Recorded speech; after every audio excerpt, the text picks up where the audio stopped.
Hi weavers, welcome to మా ఇంటి అమృతం. ఈరోజు చికెన్ గోంగూర ఎలా ఉండాలో చూద్దాం. దానికి ఒక 3 ఉల్లిపాయలు తీసుకొని సన్నగా ముక్కలు తరుక్కోవాలి.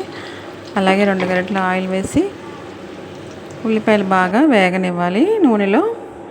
ఇలాగ చికెన్ శుభ్రం చేసుకొని కారం, ఉప్పు, పసుపు కలిపి పెట్టుకోవాలి. గోంగూర కూడా 2 కట్టలు తీసుకున్నాను నేను. అది కూడా 2-3 సార్లు కడిగి స్టవ్ మీద మగ్గించుకోవాలి. మగ్గించుకొని ఇలా గరిటెతో మెత్తగా స్మాష్ చేయాలి. ఉల్లిపాయలు వేగిన తర్వాత ఒక పెద్ద టీ స్పూన్ అల్లం వెల్లుల్లి పేస్ట్ వేసుకున్నాను. తర్వాత ఒక హాఫ్ టీ స్పూన్ పసుపు వేసి ఇది పచ్చివాసన పోయే వరకు వేయించుకోవాలి.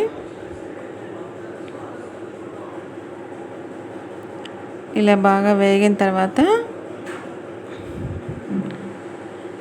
ఇందులోనే ఒక ధనియా, జీలకర్ర ఒక టేబుల్ స్పూన్ వేసుకోవాలి.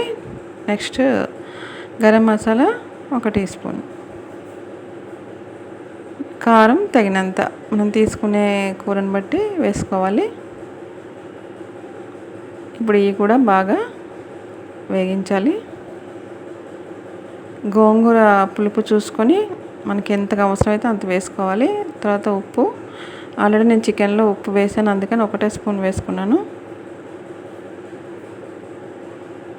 ఇప్పుడు శుభ్రం చేసి పెట్టుకున్న చికెన్ని ఇందులో వేసేయాలి.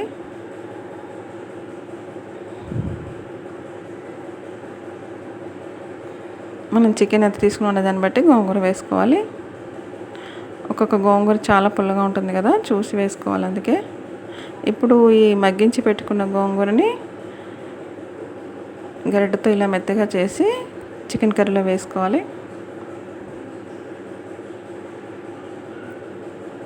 నాకైతే 2 కట్టలు పట్టేసి నేను వేసేసాను. ఇప్పుడు మొత్తం అంతా కలిసేలా బాగా కలుపుకోవాలి.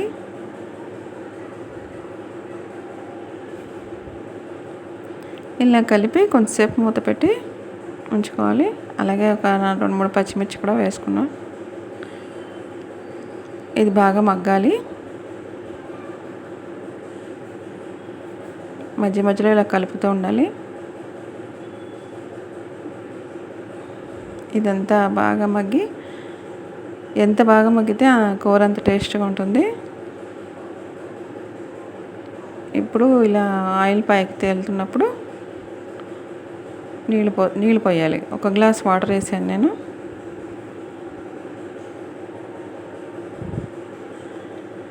వాటర్లో ఎక్కువసేపు ఉడికించే కంటే మగ్గించడంలోనే ఎక్కువ ఉంచితే కూర రుచిగా ఉంటుంది. ఇలా నీళ్ళు పోసుకొని మూత పెట్టేసి ఉడికించుకోవాలి. ఇలా చేయడం వల్ల మన కర్రీ తొందరగా అయిపోతుంది.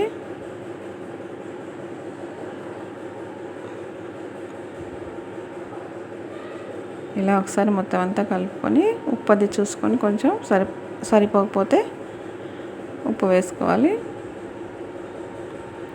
ఇప్పుడు కొంచెం దగ్గరగా అయిన తర్వాత కొత్తిమీర వేస్తున్నాను.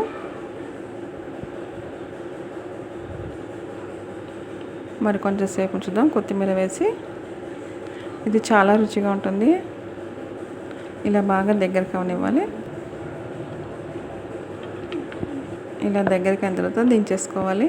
చాలా ఈజీగా సింపుల్గా అయిపోతుంది. చికెన్ గోంగూర రుచిలో మాత్రం చాలా అద్భుతంగా ఉంటుంది.